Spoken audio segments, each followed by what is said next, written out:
जय हिंद स्टूडेंट्स।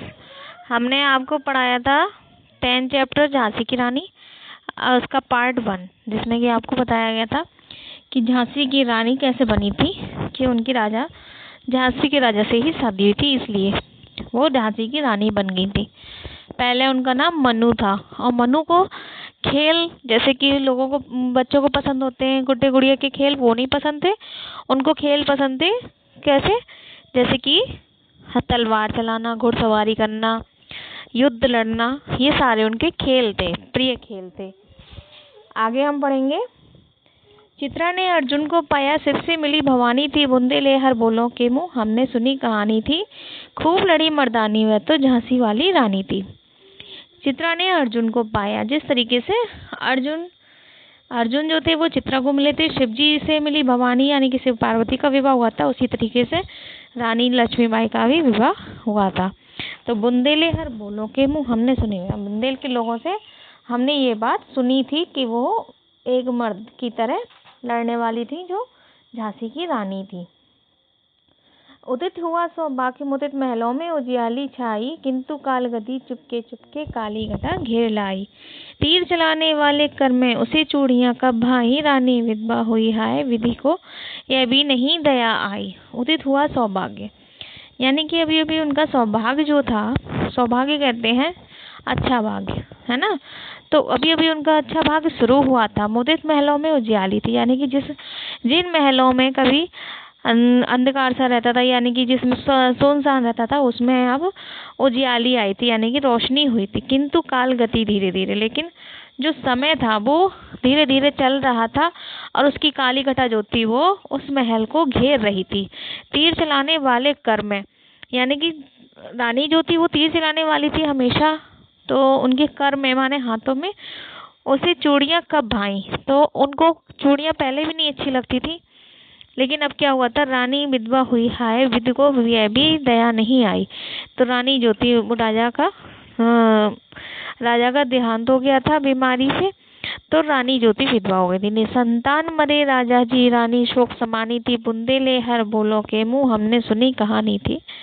तो राजा जी जो थे वो निसंतान मर गए थे, यानी कि उनकी संतान हुई भी थी, लेकिन वो संतान भी उनकी किसी बीमारी के कारण मतलब मर गई थी। तो राजा को उस बात का सदमा बैठ गया था और राजा भी इसलिए स्वर्ग सिधार गए थे। बुझादीप झांसी का तब डलहौजी मन में हर्ष आया, राज हड़प करने का उसने ये अच्छा अवसर पाया। फौरन फौजें भेज दुर्ग पर अपना झंडा फहराया, लावारिस का बारिश बनकर ब्रिटिश राज झांसी आया। बुझादीप झांसी का तब यानी कि उस समय तक झांसी के जो राजा थे या राजकुमार थे वो राजा ही थे, तो वो तो जब नहीं रहे थे तो क्या डलहौजी ने ये समझ लिया था कि अब वहाँ पर उसका मालिक कोई नहीं है, यानी कि अब वो उस पर शासन कर सकता है। राज हड़प करने का उसने ये अच्छा अवसर पाया, तो वो ये सोच रहा था कि अब मैं ये राज्य हड़प कर सकता हूँ। फौरन फौज है, उसने अपनी फौजें तैयार कर रखी थी और दुर्ग माने कहते हैं किले पे अपना झंडा फहराने के लिए फहरा दिया। लावारिस का बारिश समझकर ब्रिटिश राज झांसी आया। रानी उसने ये सोच लिया अब ये राज्य किसी का नहीं है, ये मेरा है, और वह झांसी आ गया। अश्रुपुर रानी ने देखा, झांसी हुई वीरानी थी, तो रानी ने देखा, रानी ने अपने आंखों में आंसू भरकर देखा कि झांसी जो है वो अब वीरान हो चुकी है, यानी कि उसका कोई अस्तित्व नहीं रहने वाला है।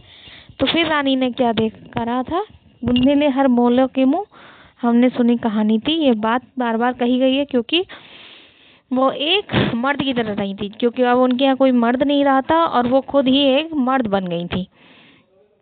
अनुनय विनय नहीं सुनता है, विकट फिरंगी की माया, व्यापारी बन दया चाहता था, ये जब भारत आया। डलहौजी ने पैर पसारे, अब तो पलट गई काया, राजाओं नवाबों को भी उसने पैरों ठुकराया। अनुनय विनय नहीं सुनता यानी कि क्या कर रहा था कि विकट फिरंगी की माया, फिरंगी जो था अंग्रेज के लिए कहा गया है कि वो उसने क्या कर रखा था, बहुत बड़ी माया फैला रखी थी और वो अब किसकी भी विनती नहीं सुन रहा था।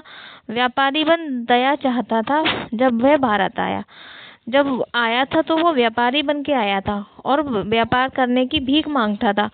डलहौजी ने पैर पसारे, अब तो पलट गई काया। अब क्या कर लिया था डलहौजी ने, पूरे देश में कब्जा करने की सोच रखी थी, तो उससे क्या हो गया था, काया पलट गई थी। राजाओं नवाबों को भी उसने पैरों ठुकराया। अब राजा और नवाबों को उसने पैरों से ठुकरा दिया था, यानी कि वो अब उनको कुछ भी नहीं समझ रहा था। जिन्होंने उन्हें शरण दी थी वो उन्हीं को परेशान करने लगा था। रानी दासी बनी बनी यह दासी अब महारानी थी, बुंदेले हर बोलो के मुँह हमने सुनी कहाँ थी। रानी जो थी वो दासी तो बन गई थी, लेकिन अब वह महारानी हो गई थी वहाँ की, है ना। महारानी थी, महारानी यानी कि वो वहाँ की रानी तो थी ही, क्योंकि राजा नहीं थे। तो राजा जब चले गए तो उसने अपना सारा राजपाट संभाल लिया था। तो इस तरीके से रानी की जो गाथाएं बताई गई हैं वो बहुत ही विशाल हैं, और आप देखें